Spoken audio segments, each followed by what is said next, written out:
In a major boost to economic ties, India and the United Kingdom will sign a landmark free trade agreement today in London. The deal aims to majorly open up markets, allowing India to export more labor-intensive products like leather, textiles, footwear and clothing at concessional rates, while at the same time slashing import duties on British goods such as whisky as well as cars. Now, the pact, officially called the Comprehensive Economic and Trade Agreement, will be signed in the presence of Prime Minister Narendra Modi and UK Prime Minister Keir Starmer. Commerce Minister Piyush Goyal and his British counterpart, Jonathan Reynolds, will formalise the agreement. However, it will still need approval from the UK Parliament before taking effect, a process expected to take about a year. Now, India and the UK had concluded negotiations on the agreement in the month of May this year. Once in force, it is expected to double bilateral trade to $120 billion by the year 2030, that's 5 years from now, from about $60 billion today. Now, under the agreement, nearly 99% of Indian exports will enjoy zero duty access to the United Kingdom market.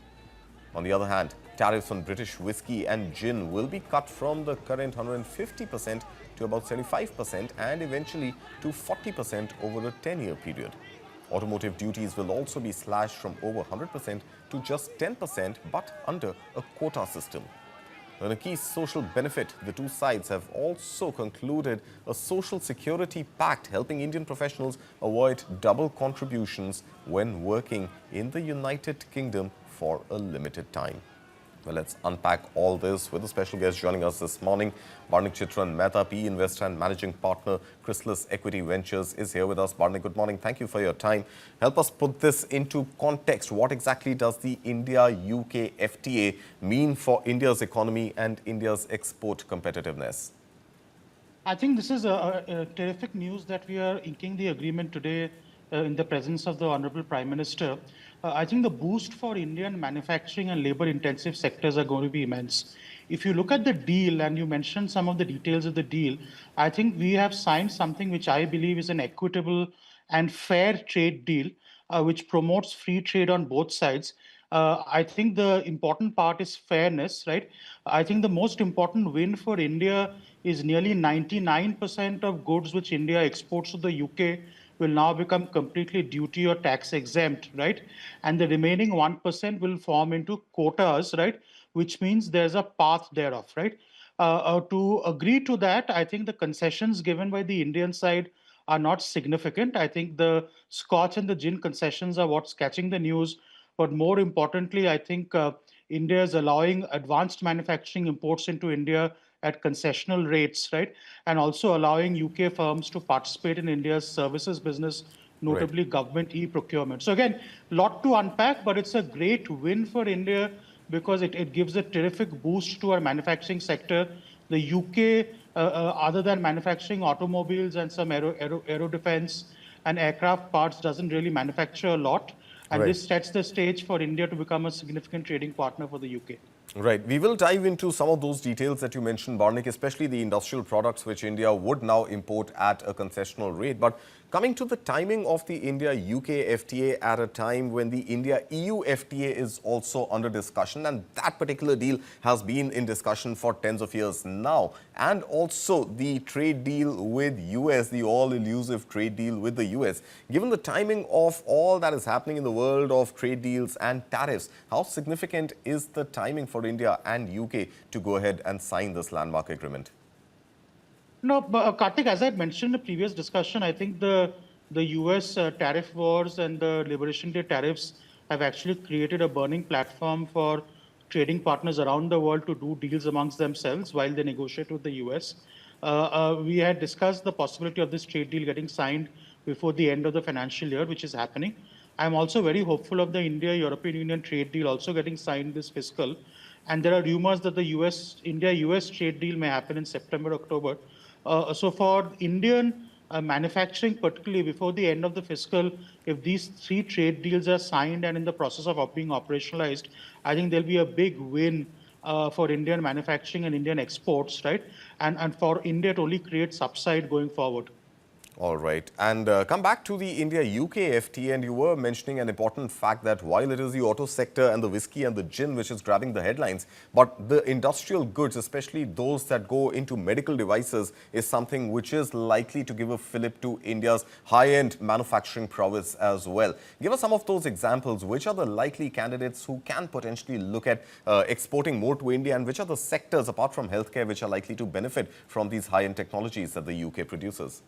Yeah. So I think if you look at India importing technology, I think which is needed for our industry to be competitive and for us to meet our domestic needs, I think two or three things immediately come to mind. I think if you look at defense and also aerospace, right, this is one sector where India will benefit from UK technology and UK imports.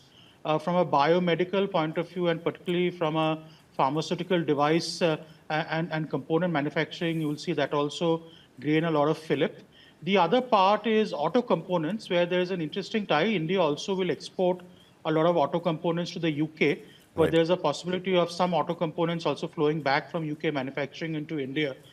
So pharmaceutical, aerospace and defense and auto would be three spaces where high-end components would be imported into India and used in India, which I Right. think the long term will make our sectors more resilient and competitive.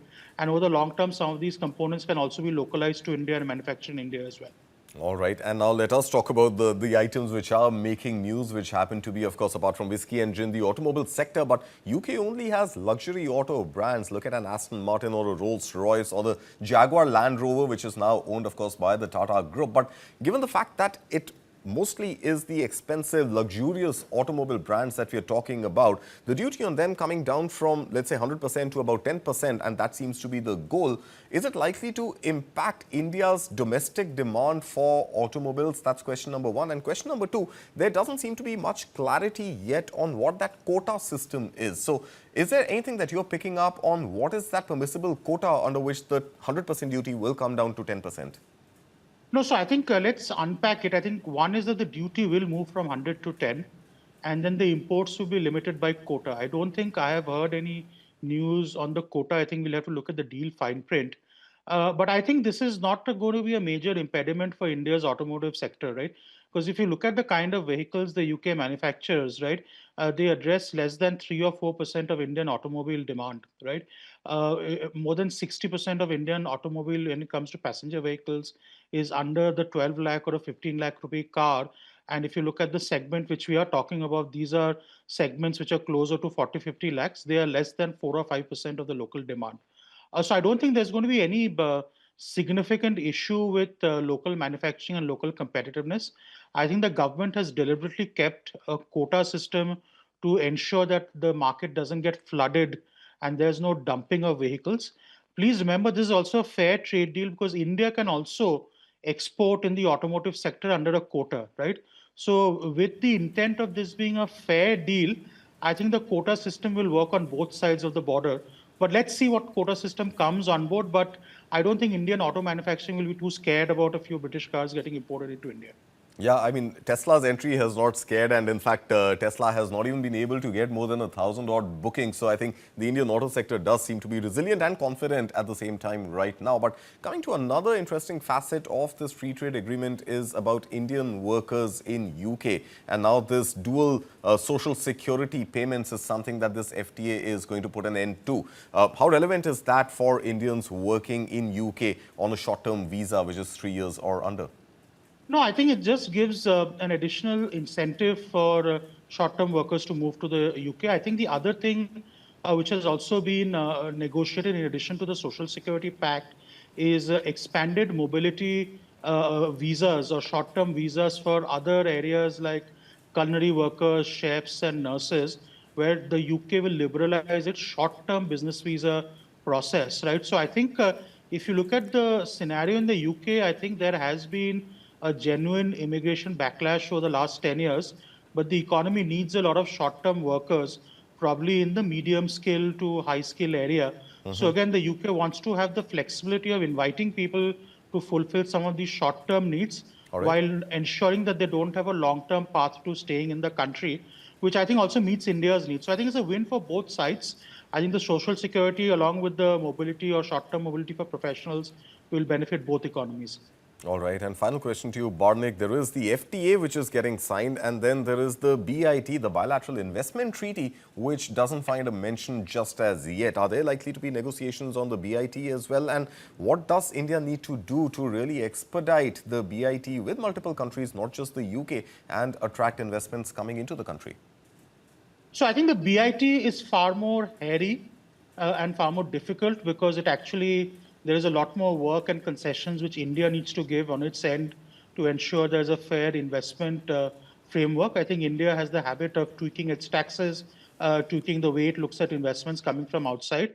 So I don't expect the BIT to be signed or agreed upon in this visit.